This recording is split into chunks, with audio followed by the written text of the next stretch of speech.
প্রধান উপদেষ্টা সম্মত হয়েছেন এবং তারা ফেব্রুয়ারির মাঝামাঝি সময়ে নির্বাচনের সময়সীমা নির্ধারণ করেছে। মিটিং শেষ হওয়ার সঙ্গে সঙ্গে আমাদের নেতা জনাব তারেক রহমান সাহেবের সঙ্গে টেলিফোনে কথা হয়েছে। তিনি এই 15 বছরে যারা গণতন্ত্রের জন্য সংগ্রাম করেছে, লড়াই করেছে, বুকে রক্ত দিয়েছে, জুলাই আগস্টে যারা বুকে রক্ত দিয়েছে, তাদের সকলকে, শহীদদেরকে তিনি শ্রদ্ধা জানিয়েছেন। মোদি ইউনূসের সঙ্গে আমাদের বাংলাদেশ জাতীয় দলের ভারপ্রাপ্ত চেয়ারম্যান জনাব তারেক রহমানের যে বৈঠকটি সরকারের অর্থাৎ প্রধান উপদেষ্টার আমন্ত্রণে অনুষ্ঠিত হয়, প্রায় 2 ঘন্টার এই বৈঠক নিয়ে গোটা জাতি আপনার উৎকণ্ঠার সঙ্গে অপেক্ষা করছিল এবং সবাই অপেক্ষা করছিল যে এই বৈঠকের ফলাফল। আমি যে কথাটা আপনাদের এর আগেও বলেছিলাম, এই বৈঠকটি একটি টার্নিং পয়েন্ট হতে পারে।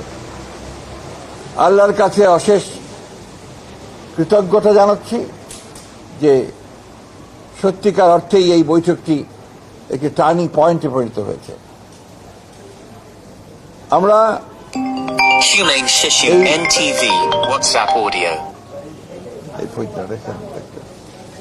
আমরা লক্ষ্য করলাম যে বৈঠকটির পরেই একটা যৌথ আপনার প্রেস রিলিজ দেওয়া হয়েছে, ইশতেহার বলবো, একটা যৌথ ঘোষণা দেওয়া হয়েছে।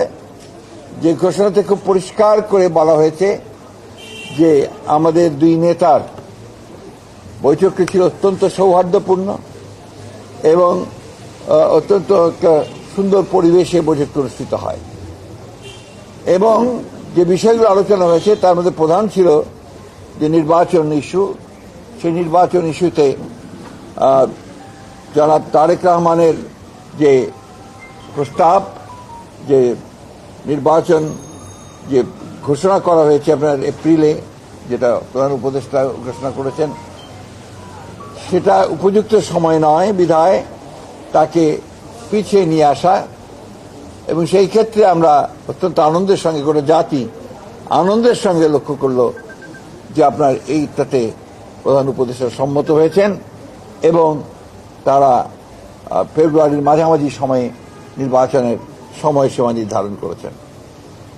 আমি বলবো যে জনাব তারেক রহমান সাহেব আবার প্রমাণ করলেন যে তিনি বাংলাদেশের এই রাজনৈতিক যে দলগুলো রয়েছে, সেই দলগুলোর নেতৃত্ব যারা দিচ্ছেন, তাই সেই নেতৃত্ব যারা দিচ্ছেন তাদের মধ্যে নিঃসন্দেহে রাষ্ট্রনায়কোচিত যে গুণগুলো তার মধ্যে রয়েছে, সেই গুণ তিনি প্রমাণ করেছেন।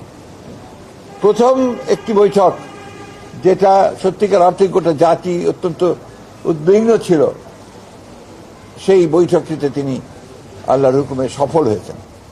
আমি আমার দলের পক্ষ থেকে, আমাদের সমস্ত নেতাকর্মীদের পক্ষ থেকে জনাব তারেক রহমানকে আন্তরিক ধন্যবাদ জানাচ্ছি।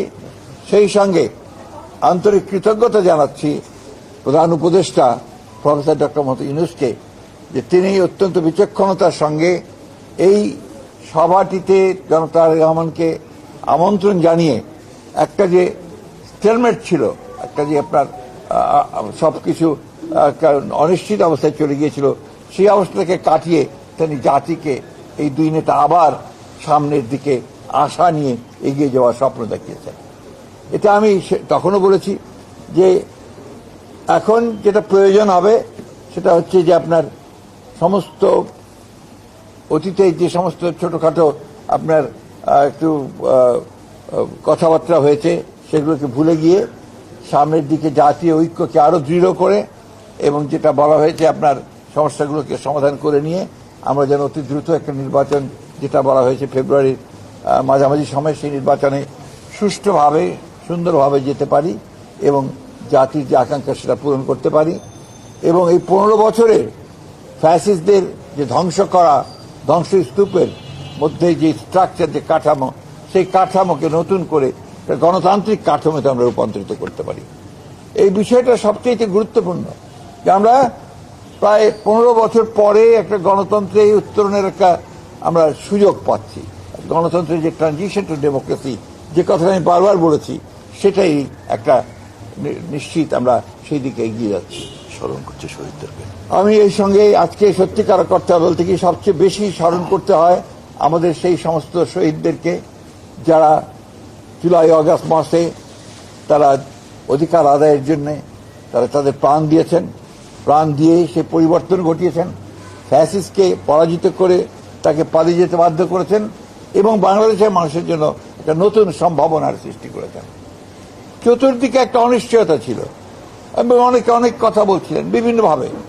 আজকে এই দুই নেতা প্রমাণ করলেন যে বাংলাদেশের মানুষ এখনো প্রয়োজনের সময় ঐক্যবদ্ধ হতে পারে, নেতারা নেতৃত্ব দিতে পারেন এবং সেই হিসাবেই বাংলাদেশের মানুষ সামনের দিকে এগিয়ে যাবে।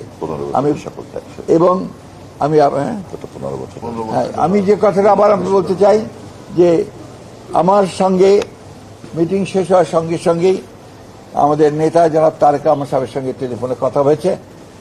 তিনি এই 15 বছরে যারা গণতন্ত্রের জন্য সংগ্রাম করেছে, লড়াই করেছে, বুকে রক্ত দিয়েছে, জুলাই আগস্টে যারা বুকে রক্ত দিয়েছে তাদের সকলকে, শহীদদেরকে তিনি শ্রদ্ধা জানিয়েছেন, তাদের আত্মার মাগফিরাত কামনা করেছেন এবং দেশের জনগণকে এই 15 বছর ধরে গণতন্ত্রের সংগ্রামের জন্য যে লড়াই তারা করেছে সেই লড়াইয়ের জন্য তিনি তাদেরকে আন্তরিকভাবে কৃতজ্ঞতা এবং ধন্যবাদ জানিয়েছেন। সর্বশেষ অভিনন্দন গণতন্ত্রের মাতা।